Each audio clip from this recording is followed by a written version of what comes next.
बहुत बढ़िया।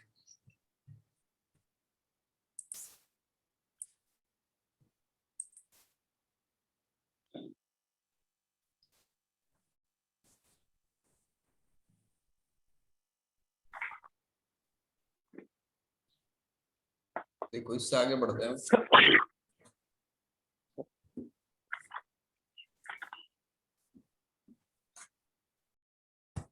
चलो कुछ पूछ लेता हूँ आपसे, दो चार चीजें पहले। सबसे पहले बताओ, जो इलेक्ट्रिसिटी जो हम पढ़ते पढ़ते हैं उसकी कितनी ब्रांच है? सर 2 ब्रांचेस, कौन कौन सी है? Static electricity and current electricity. तो हम टेंथ में कौन से वाली पढ़ते हैं? 10th में करंट इलेक्ट्रिसिटी। Current electricity. क्या होता है करंट? सर करंट इलेक्ट्रिसिटी मतलब जो charges almost all time flow करते रहे, मोशन में रहे। जी, ओके। और एमीटर को किस ऑर्डर में कनेक्ट करा जाता है? सर एमीटर को सीरीज ऑर्डर में। सीरीज ऑर्डर में। अगर एमीटर को पैरेलल ऑर्डर में कनेक्ट कर दे तो क्या हो जाएगा? सर पैरेलल ऑर्डर में कनेक्ट कर देंगे तो जी,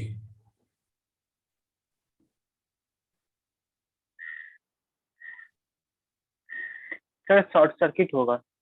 शॉर्ट सर्किट होगा, एग्जैक्टली। और वोल्ट मीटर को कौन से ऑर्डर में कनेक्ट करते हैं? सर वोल्ट मीटर को हम लोग पैरेलल कनेक्शन में। अगर उसको सीरीज में कनेक्ट कर दे तो क्या होगा?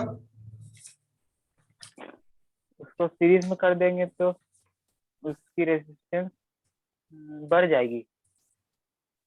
उसकी रेसिस्टिविटी ज्यादा होती है ना, रेसिस्टेंस ज्यादा होता है, तो वो सारी की सारी लाइट को खा जाएगा वो।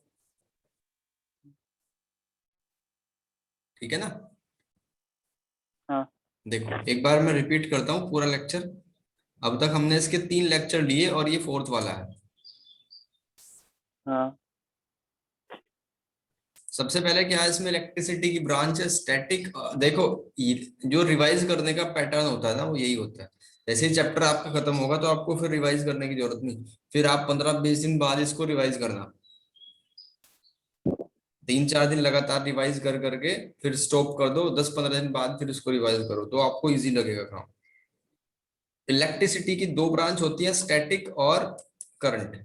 हरलीन, आप व्हाट्सएप की प्रतीक्षा मत करा करो कि व्हाट्सएप पे आपको मैसेज आएगा क्लास ज्वाइन करने के लिए। आप ऐप खोल तो के रेडी रहा करो। पहले मैंने चेक किया तो नहीं आया था मेरे। हाँ, 7:30 पे एग्जैक्टली स्टार्ट नहीं हुआ, 3-4 मिनट बाद था। मैं ये कह रहा हूँ कि वो चेक करते रहा करो ऐप को। नोटिफिकेशन तो आता होगा ना फोन पे कि class is live. Yes sir, मैं वही से करता हूँ। जी, यह सबसे पहले कर लेता है।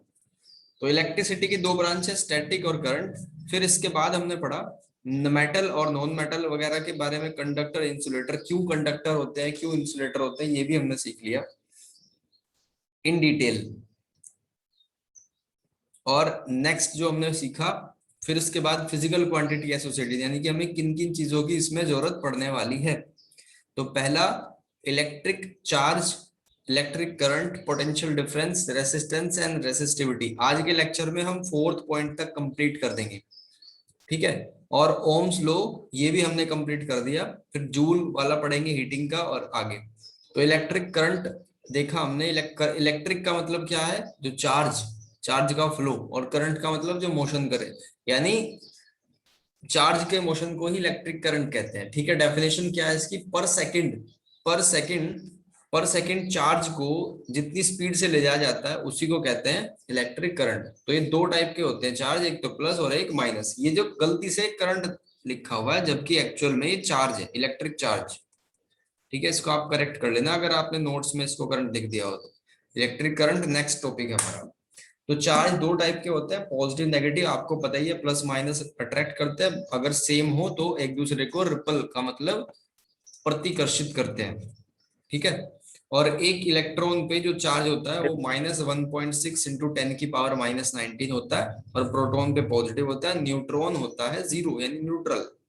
न्यूट्रल, न्यूट्रॉन, एक ही बात है। अच्छा, इनकी डिस्कवरी आपने 9th क्लास में पढ़ी होगी, इलेक्ट्रॉन, प्रोटॉन और न्यूट्रॉन की। बताओ क्या होती है, किस किसने करी है?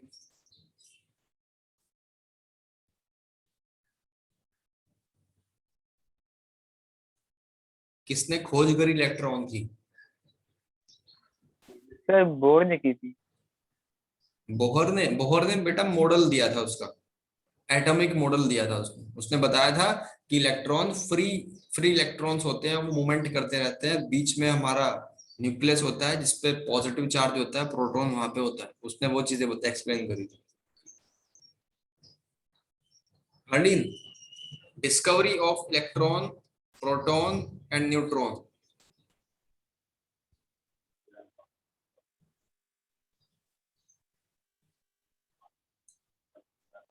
सर थॉमसन था। थॉमसन ने किसकी करी थी? सर इलेक्ट्रॉन की। इलेक्ट्रॉन की। इलेक्ट्रॉन की डिस्कवरी करी थॉमसन ने। बिल्कुल ठीक है। अंशिका, पता है प्रोटॉन और न्यूट्रॉन की डिस्कवरी किसने करी?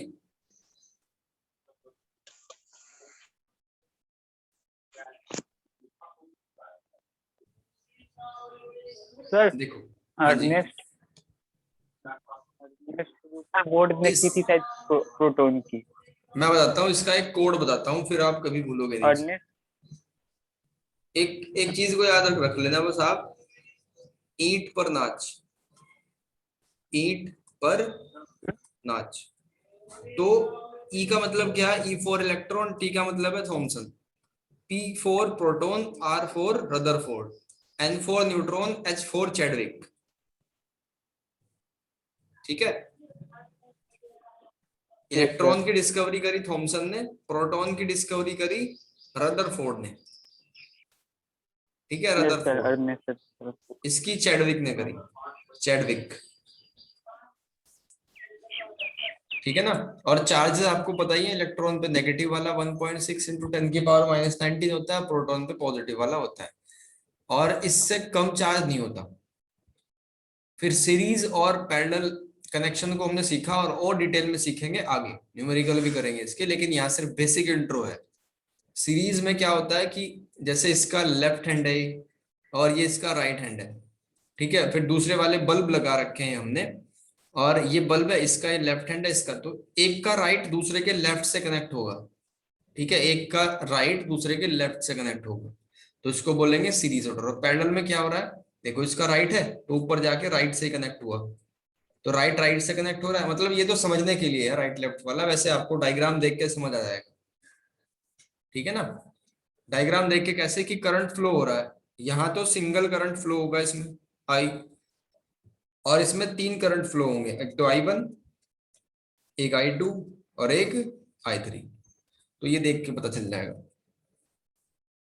फिर एक एग्जांपल मैंने आपको समझाया था, उससे आगे है इलेक्ट्रिक करंट। इलेक्ट्रिक करंट क्या होता है? Flow of charge. मान लो ये पाइप है पानी का, ठीक है, इसमें से पानी जो फ्लो होगा, वाटर जो फ्लो होगा, उसको बोलेंगे वाटर करंट, यानी कि पानी की गति, पानी की स्पीड। ठीक है, पानी का मोशन, मोशन ऑफ वाटर। लेकिन अगर हमने मेटेलिक वायर लिया या कंडक्टर लिया कोई, उसमें से इलेक्ट्रॉन जितनी स्पीड से फ्लो होंगे उसको बोला जाएगा इलेक्ट्रिक करंट। ठीक है ना। इलेक्ट्रिक करंट कितनी स्पीड से फ्लो हो रहे हैं, डेफिनेशन क्या लिखी हुई है बच्चों यहाँ पे?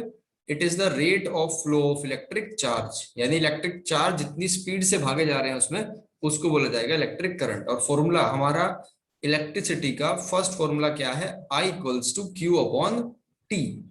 क्यू अपॉन टी, जब भी टी अपॉन में आ जाए इसका मतलब रेट की बात करी जा रही है, यानी एक सेकंड में कितना चार्ज जाएगा उसको कहते हैं इलेक्ट्रिक करंट। और इलेक्ट्रिक करंट की यूनिट क्या होती है? एम्पियर या कुलम पर सेकंड। चार्ज की यूनिट क्या थी? कुलम। ठीक है, कुलम ऊपर आ गया और सेकंड नीचे आ गया। समझ आ गई बात? यानी कि अगर ओरली समझो तो स्पीड ऑफ चार्ज। फिर इसके बाद 1 एम्पियर को कैसे डिफाइन कर सकते हैं? 1 कब आएगा? जब ऊपर भी 1 हो नीचे भी 1 हो, तो 1 से 1 कैंसिल, 1 एम्पियर आ गया। यानी कि एक सेकंड में, ठीक है, एक सेकंड में एक कुलम चार्ज को फ्लो करने के लिए जितने करंट की जरूरत होती है उसको कहते हैं 1 एम्पियर। लिखा हुआ है 1 ampere is defined as the transfer of 1 coulomb of charge per second. ठीक है, 1 coulomb of charge per second in the circuit. ऐसे ही आप 1 कूलम को रिप्रेजेंट कर सकते हो। ठीक है, 1 कूलम के लिए क्या करेंगे, क्रॉस मल्टीप्लाई में यहाँ पे 1 एम्पियर के पास चला जाएगा 1 सेकेंड। तो 1 सेकेंड के लिए 1 एम्पियर करंट को फ्लो करने के लिए जिस चार्ज की जरूरत पड़ती है उसको कहते हैं 1 कूलम। ठीक है भाई। इससे आगे हमने बताया कि करंट को मेजर करने के 2 पैरामीटर होते हैं, 2 डिवाइस होती है। ठीक है, ये मैंने आपको लाइव भी दिखाया था क्या होता है, आप वीडियो चेक कर सकते हो। और वीडियो नाम से पड़ी हुई है। अब आपको कुछ बच्चे कह रहे थे कि वीडियो ढूंढने में दिक्कत आ रही है, तो वीडियो के नाम है लेक्चर 1, 1, 2, 3 इस तरीके से, तो आप जो भी लेक्चर चाहो वो वहां पे देख सकते हो। मेजरिंग डिवाइस 2 डिवाइस है, एक तो एमीटर है और एक गैल्वेनोमीटर है। ठीक है, एमीटर और गैल्वेनोमीटर। यश बताओ मुझे कि एमीटर और गैल्वेनोमीटर में बेसिक डिफरेंस क्या होता है। सर दोनों सब बेसिक डिफरेंस ये है कि गैल्वेनोमीटर हम लोग को डायरेक्शन भी शो करता है। क्या शो करता है? डायरेक्शन। डायरेक्शन, एग्जैक्टली, बहुत बढ़िया। एमीटर डायरेक्शन शो नहीं करता, गैल्वेनोमीटर करता है। ठीक है, एमीटर सिर्फ मात्रा बताता है उसकी करंट की, कितने एम्पियर का करंट है, लेकिन ये डायरेक्शन भी बताएगा। ओके, बहुत बढ़िया। कोई और डिफरेंस है इसमें? सर दूसरा डिफरेंस क्या है कि गैल्वेनोमीटर सर बहुत छोटे करंट को मेजर करने के काम आता है। ठीक है, स्मॉलर करंट या सेंसिटिव सर्किट में यूज होता है। और सिमिलैरिटी क्या है, कॉमन बात क्या है इन दोनों में, दोनों ही सीरीज ऑर्डर में कनेक्ट करे जाते हैं। ठीक है भाई, ये लिखा हुआ है डिफरेंस क्या क्या है वो तो हमने डिस्कस कर लिया। अब क्वेश्चन ये आता है कि ये कह दिया कि सीरीज में कनेक्ट करो, लेकिन अगर पैरेलल में कनेक्ट करेंगे तो क्या हो जाएगा, एमीटर को अगर पैरेलल में कनेक्ट करें तो क्या हो जाएगा। तो what if ammeter is connected in parallel, ये आपके सिलेबस का नहीं है ना, आपके एग्जाम में आएगा, लेकिन आपको पता होना चाहिए। एज ए स्टूडेंट माइंड में बहुत सारी क्वेरी होती है, वो शांत होनी चाहिए।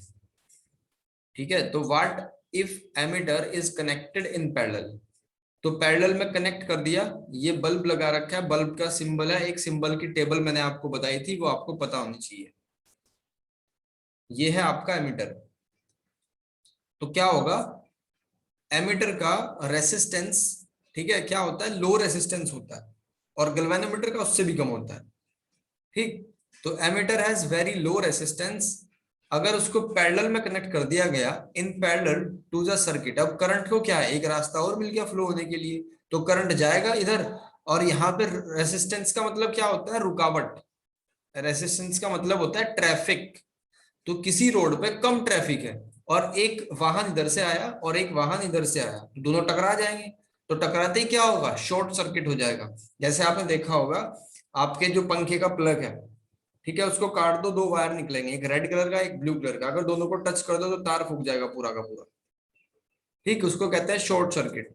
तो ये वैसी बात हो जाएगी, क्योंकि इसमें दम तो है नहीं एमीटर में कुछ भी, प्लस और माइनस इकट्ठा हो जाएंगे तो काम खराब हो जाएगा। आगे लिखा हुआ है, circuit element we will be shorting that element because of the shorting of the element. ठीक है ना, इसलिए इसको हम सीरीज ऑर्डर में लगाते हैं। ठीक है, सीरीज ऑर्डर में लगा देते हैं, फिर क्या होता है, करंट गया और बीच में ये बल्ब भी तो लगा हुआ है ना, इसका खुद का भी रेसिस्टेंस है, तो फिर शॉर्ट सर्किट नहीं होता। यहां तक बात समझ आई बच्चों? Yes sir. ठीक है, इसके बाद देखो पोटेंशियल डिफरेंस क्या होता है। पोटेंशियल डिफरेंस, पोटेंशियल डिफरेंस बहुत इजी है समझना। मान लो आपने पानी के 2 टब लिए और दोनों को एक पाइप से कनेक्ट कर दिया, एक में फुल पानी है, पूरा का पूरा पानी से भरा हुआ है, और दूसरे में थोड़ा कम पानी है, तो पानी ट्रांसफर होगा ना ऐसे। ठीक, पानी ट्रांसफर होगा। इसको कहते हैं, मान लो इस तरीके से देखो इसके कि इसकी पोटेंशियल हाई है, इसको बोला जाएगा हाई इन पोटेंशियल, इसको लो पोटेंशियल, तो ये हाई से लो की तरफ जाएगा। और अगर ऐसा हो कि दोनों का वाटर लेवल बराबर हो तो पानी ट्रांसफर ही नहीं होगा। ठीक है, अब अगर मान लो इस टब में इलेक्ट्रॉन भरे हुए हैं, इस टब में इलेक्ट्रॉन भरे हुए हैं और एक में इलेक्ट्रॉन कम है, तो ज्यादा से कम की तरफ को जाएंगे। अब इलेक्ट्रॉन किसी टब में तो भरे नहीं होते, इलेक्ट्रॉन होते हैं कंडक्टर्स में। ठीक है, तो अब हमने क्या करा कि एक कंडक्टर लिया, उसको कनेक्ट कर दिया सेल से, बैटरी से। तो माइनस वाला क्या होता है, माइनस वाला जो आपका देखा होगा आपने, सेल जो होते हैं उनपे माइनस प्लस लिखा होता है।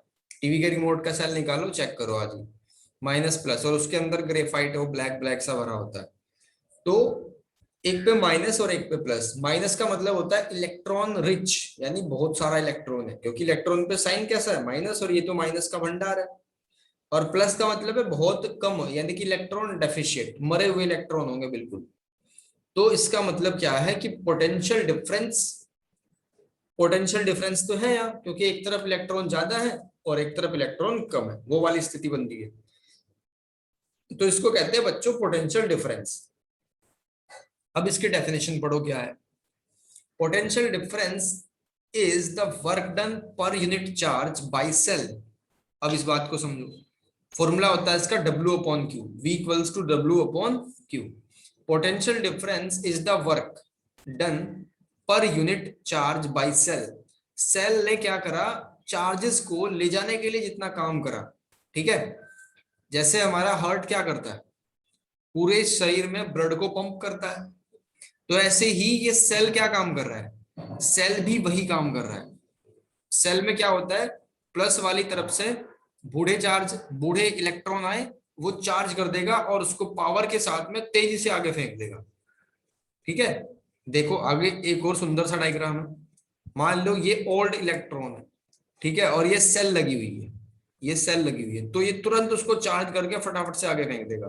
तो इसे लिखा कि पोटेंशियल डिफरेंस क्या है, इज द वर्क डन, यानी कि वो काम है जो पर यूनिट चार्ज को आगे फेंकने का काम करता है, ठीक है, पर यूनिट चार्ज को ले जाने का काम करता है, चार्ज को ले जाने का, यानी कि इलेक्ट्रॉन को ले जाने का काम करता है।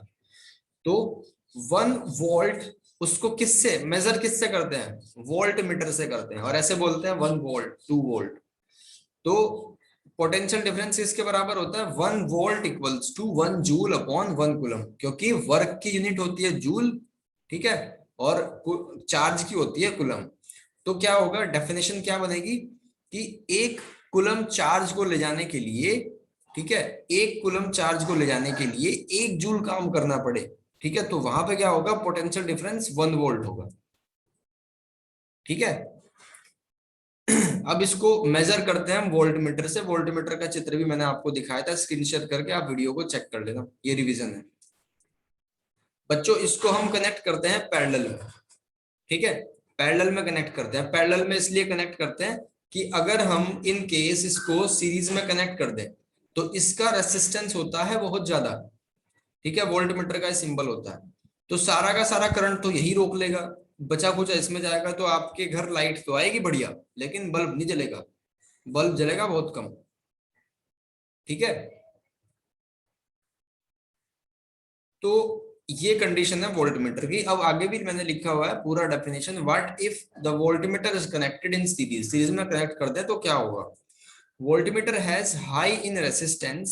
If it is connected in the series, it will increase the resistance of circuit and ठीक है, and release the current in the circuit, ठीक है, बात समझ आ गई। Yes sir. ये ठीक ऐसे ही है, चलो उसको आगे डिस्कस करेंगे। अब करंट किन किन चीजों पे डिपेंड करता है, इसको समझने के बाद हम तुरंत आ जाएंगे ओम्स लॉ पे। इस बात को समझो, बहुत ही इजी है समझना इसको भी। करंट किन किन चीजों पर डिपेंड करता है, सबसे पहले चित्र में हमने क्या लिया, फर्स्ट फिगर में एक ज्यादा वाटर लेवल वाला टैंक था, एक कम वाटर लेवल वाला टैंक था, तो पानी ऑब्वियसली इस तरफ से इस तरफ को जाएगा, ठीक है। फिर हमने क्या देखा कि एक का लेवल थोड़ा सा कम कर दिया, यानी कि यहाँ पे जो डिफरेंस था वो ज्यादा था वाटर लेवल का, उसको बोलेंगे हाई पोटेंशियल डिफरेंस, ऐसे समझना, और यहाँ पे कम है यानी कि लो पोटेंशियल डिफरेंस, ठीक है, हाई पोटेंशियल डिफरेंस और लो पोटेंशियल डिफरेंस। अब फिर एक तीसरी कंडीशन है, तीसरी कंडीशन यह है कि दोनों का वाटर लेवल ए और बी का सेम कर दिया हमने, तो ए और बी का सेम कर दिया तो इसका मतलब चार्ज फ्लो ही नहीं हो रही, ठीक है। तो यहाँ पोटेंशियल डिफरेंस क्या है, बी इक्वल्स टू 0 लिखा हुआ है। अब इस बात को समझना, ये बताओ मुझे कि वाटर की स्पीड कौन से वाले में ज्यादा होगी, अंशिका बताएगी इस आंसर को। अंशिका तीनों कंडीशन में ये बताओ, पानी की जो स्पीड है और इसका आंसर देने के लिए आपको 10th क्लास में होने की भी जरूरत नहीं है, सर इतना आसान है। कौन से वाले में? ए। फर्स्ट वाले में या सेकंड में?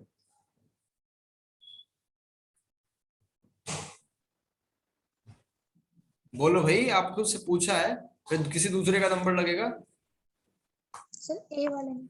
ए वाले में, यानी पहले टैंक में जिसमें ज्यादा स्पीड है। और इसको मैंने बताया था कि ये कंडीशन वही है जैसे टिहरी डैम है ना, या कोई भी डैम है बहुत ऊंचा सा पानी से भरा हुआ, अगर वो टूट जाए तो पानी भयंकर स्पीड से जाएगा। लेकिन अगर मान लो आपने टप में पानी भर रखा हो तो वो तो बहुत कम स्पीड से निकलेगा, उसकी कोई स्पीड ही नहीं होगी। तो वो यही बात है कि जहां वाटर लेवल ज्यादा होगा वो स्पीड से निकलेगा, जहां कम होगा वो कम स्पीड से निकलेगा, और जहां बराबर होगा वो निकलेगा ही नहीं, है ना।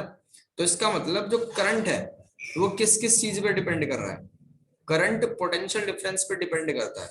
यानी कि अगर आपने पोटेंशियल डिफरेंस को बढ़ाया तो करंट भी बढ़ेगा, ठीक है, और पोटेंशियल डिफरेंस को घटा दिया तो इसका मतलब करंट भी घट जाएगा।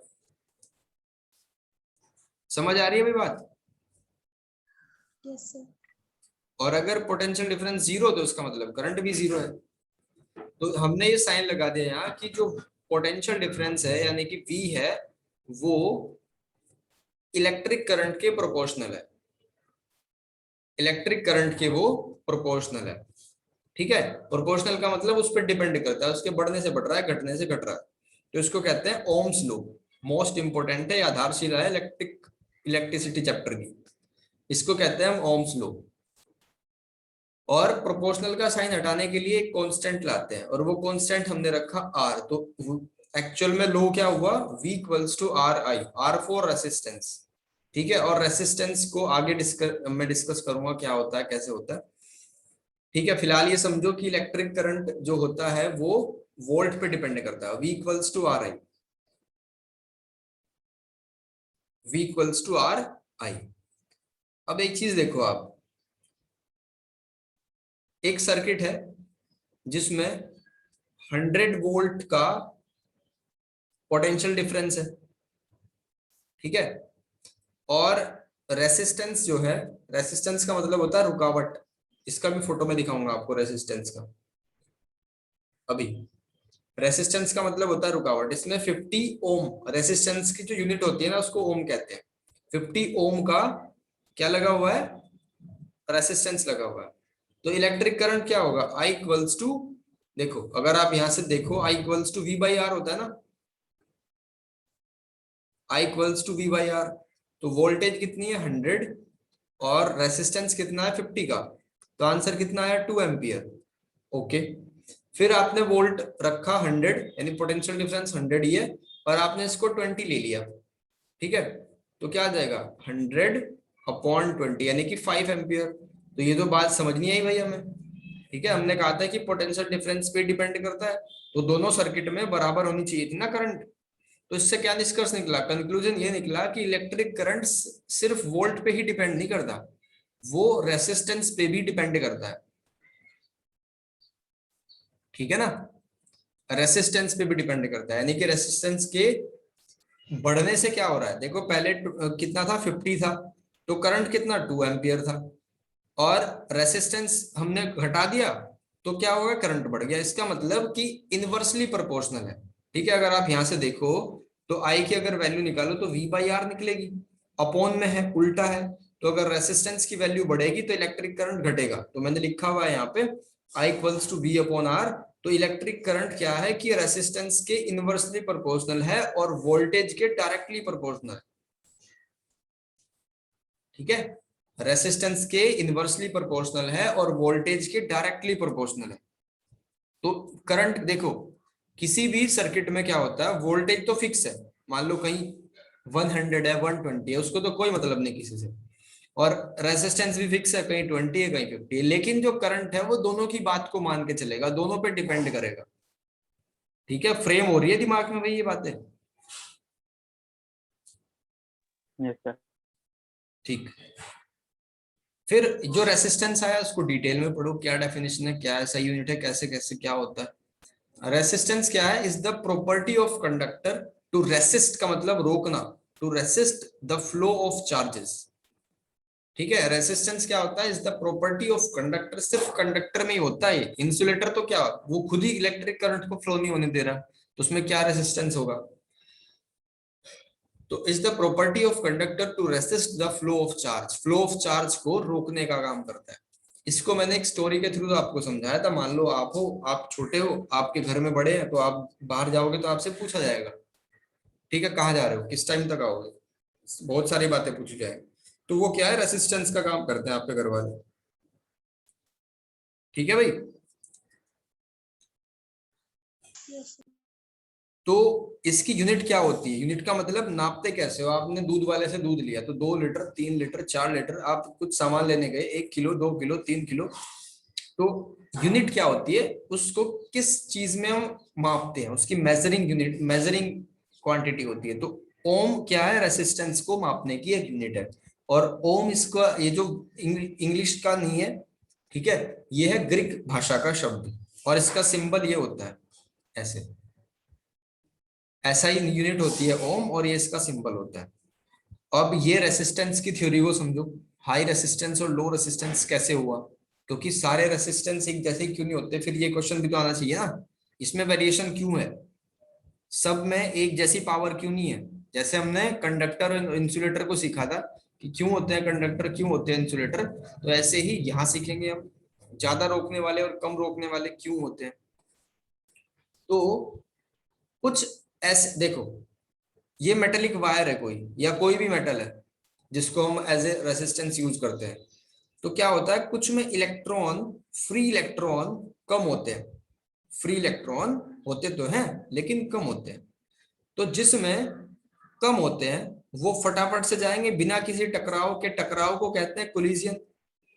तो बिना किसी टकराव के करंट उसमें से क्या है कि तेजी से फ्लो हो रहा है, इलेक्ट्रॉन का जाना ही तो करंट कहलाता है। तो करंट तेजी से फ्लो हो रहा है, तो उसको बोलेंगे लो रेसिस्टेंस। ठीक है, उसको बोलेंगे लो रेसिस्टेंस, यानी कि करंट को जो कम रोकता हो, जो रोकता ही नहीं, उसको बोलेंगे लो रेसिस्टेंस। अब एक ये दूसरा है मेटेलिक वायर, इसमें क्या है, फ्री इलेक्ट्रॉन ज्यादा है, तो वो क्या कर रहे हैं, इलेक्ट्रॉन एटम से टकराए, इलेक्ट्रॉन एटम से टकराए और टकरा टकरा के बहुत देर में निकलने दे रहे हैं एटम एक दूसरे को, क्योंकि माइनस माइनस होता है ना। Yes sir. इलेक्ट्रॉन पे चार्ज नेगेटिव होता है, नेगेटिव रिपल करता है, तो वही टकरा टकरा के बहुत देर में निकल रहा है, तो उसको कहते हैं हाई रेसिस्टेंस, यानी कि करंट ही फ्लो नहीं हो रहा है। बात समझ रहे हो?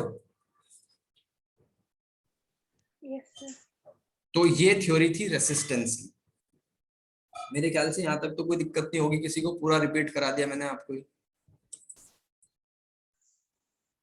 हाँ सर। ठीक है, अब एक दो बात इसमें आगे पढ़ लेते हैं। पहले मैं थ्योरी कराऊंगा, फिर इसके न्यूमेरिकल वगैरह करेंगे। एनसीईआरटी के सारे क्वेश्चन, बुक में जो भी लिखा हुआ है, जो नहीं लिखा हुआ, और बाहर बाहर से कुछ चीजें एक्स्ट्रा, वो सारे करेंगे।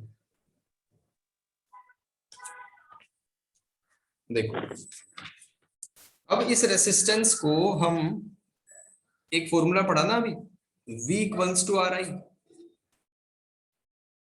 V equals to R I, ये फॉर्मूला हमने पढ़ा अभी। ठीक है, तो रेसिस्टेंस का अगर फॉर्मूला हम यहां से निकालें तो R इक्वल्स टू क्या बना, V अपॉन आई, यानी कि 1 वोल्ट करंट 1 एम्पियर। ठीक है, 1 वोल्ट और 1 एम्पियर, इसको ऐसे लिख सकते हैं ना। 1 ओम किसके बराबर होगा, 1 ओम किसके बराबर होगा, 1 वोल्ट प्लस 1 एम्पियर। तो इसकी डेफिनेशन क्या बन जाएगी, डेफिनेशन क्या बनेगी, 1 रेसिस्टेंस, 1 ओम रेसिस्टेंस किसके बराबर होता है? यश बोलो, जैसे मैंने 1 आपको ohm करंट की बताई resistance थी। is sir. जी, To flow the 1 volt per through the circuit per second, we need a 1 ampere charge for that. Exactly, So it is बिल्कुल। equal to 1 ohm resistance. जी, तो ये है रेसिस्टेंस, अपनी भाषा में लिख सकते हो आप। अब मैं आपको एग्जैक्टली दिखा दूं रेसिस्टेंस होता कैसा है। आपने देखा भी होगा टीवी या रेडियो या आसपास आपके कुछ चीजें खुली हुई होंगी, तो उसको देखो ध्यान से। ये है आपका रेसिस्टेंस बच्चों, समझ आ गया ना, दिख गया सामने। Yes sir. ये रेसिस्टेंस है। और देखा होगा आपने, किसी बच्चे ने ऐसे तो नहीं कि देखा ना हो। सर मैंने देखा है। बहुत बढ़िया। हर्लिन देखा है कहीं रेसिस्टेंस? Sir no. ये आपके फोन में भी है, और रेडियो होती है वहां पे भी होता है, ट्रांजिस्टर, टेप रिकॉर्ड, ये जो पहले वाले टेप थे, और बहुत सारी इलेक्ट्रिक चीजें होती हैं, हर चीज में होता है ये रेसिस्टेंस। ठीक है, तो गौर करा करो इन चीजों पे, क्योंकि आप साइंस के स्टूडेंट हो। ठीक है, इसका सिंबलिक रिप्रेजेंटेशन कैसे होगा? ये टेढ़ा मेढ़ा, टेढ़ा मेढ़ा का मतलब ये स्पीड ब्रेकर का ही तो काम करता है, ट्रैफिक का ही तो काम करता है। Yes sir. और ये रंगीन क्यों होता है?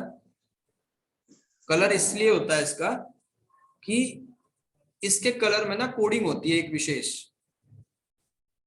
कलर में इसके कोडिंग होती है। ठीक है, कि इस कलर की वैल्यू इतनी है, इस कलर की वैल्यू इतनी है, उसी से तो पहचाना जाएगा ना कि इतना रेसिस्टेंस है, इतने ओम का रेसिस्टेंस है। तो कलर में कोडिंग होती है। ठीक है भाई। और रेसिस्टेंस से हमने क्या सीखा कि इसके अंदर क्या होते हैं? इसके अंदर होते हैं इलेक्ट्रॉन, और इलेक्ट्रॉन टकराते हैं एटम से, और एटम से टकरा टकरा के वो निकलते हैं बड़ी मुश्किल से। ठीक है, उसी से बनता है लो रेसिस्टेंस और हाई रेसिस्टेंस। याद रहेगा भाई? Yes sir. ठीक है। अब इसको मेजर करने के लिए जो यूनिट होती है ना, जो मेजरिंग यूनिट होती है, उसको कहते हैं ओम मीटर। ठीक है, उसको कहते हैं क्या? ओम मीटर। अभी वो भी मैं आपको दिखाऊंगा क्या होता है ओम मीटर।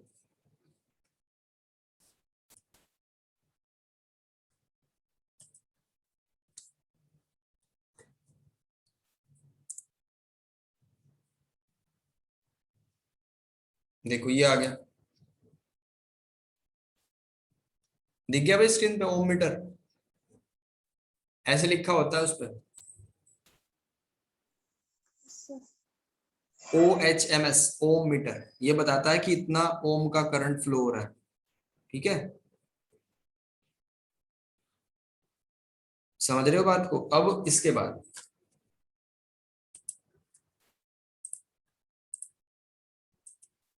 देखो,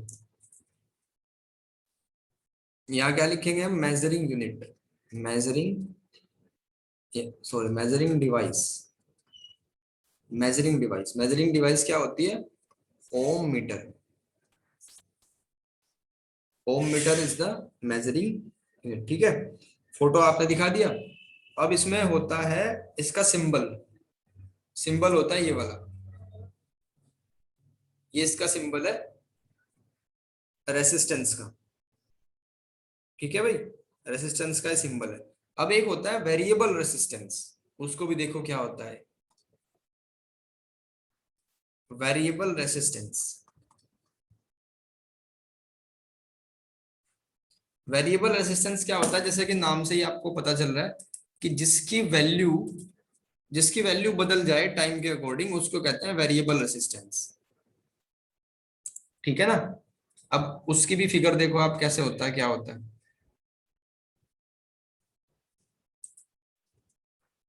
क्योंकि जब तक फोटो सामने नहीं दिखेगा ना, तब तक वो चीजें दिमाग में ऐसे ही रहेंगी रटी हुई सी।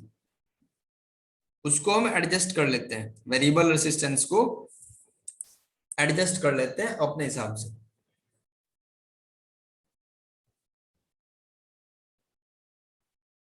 देखो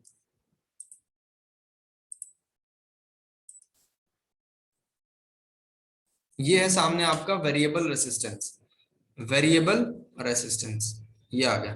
देखो जो बीच में इसके लगा हुआ है ना जैक, इसको राइट और लेफ्ट साइड में रोटेट कर लेते हैं, और ये मूवमेंट करता है, और उसके हिसाब से ही एडजस्ट हो जाता है।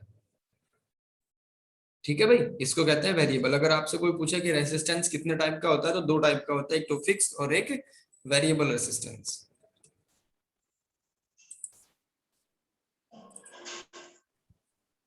अब वापस चलो देखो, वेरिएबल रेसिस्टेंस को जो शो करते हैं वो इस सिंबल से शो करते हैं। ये जो एरो है वो दिखाता है कि उसको हम रोटेट कर सकते हैं लेफ्ट और राइट साइड में। ठीक है भाई, Yes, sir. यहां तक क्लियर है सबको? अब देखो कल हम जो टॉपिक पढ़ने वाले हैं, यहां तक का आप सब कुछ कंप्लीट कर लेना, पहले सुनूंगा फिर आगे पढ़ाऊंगा। कल जो टॉपिक होगा वो होगा रेसिस्टेंस ऑफ कंडक्टर। कंडक्टर में रेसिस्टेंस के बारे में सीखेंगे और रेसिस्टिविटी रो के बारे में सीखेंगे, हीट जनरेशन और इलेक्ट्रिक पावर, इन सब चीजों के बारे में कल डिस्कशन होगा। मेरी गारंटी है इससे बाहर कुछ नहीं आएगा, कुछ भी नहीं आएगा। बस आप इसको सही तरीके से कैप्चर करना, प्रॉपर नोट्स इसके क्रिएट करना और रिपीट रिपीट रिपीट रिपीट, जब तक चैप्टर खत्म ना हो तब तक रिपीट करते जाओ। आपको मेहनत भी कम करनी पड़ेगी और काम भी ज्यादा हो जाएगा। ठीक है भाई, यस सर। चलो आज के लिए इतना ही।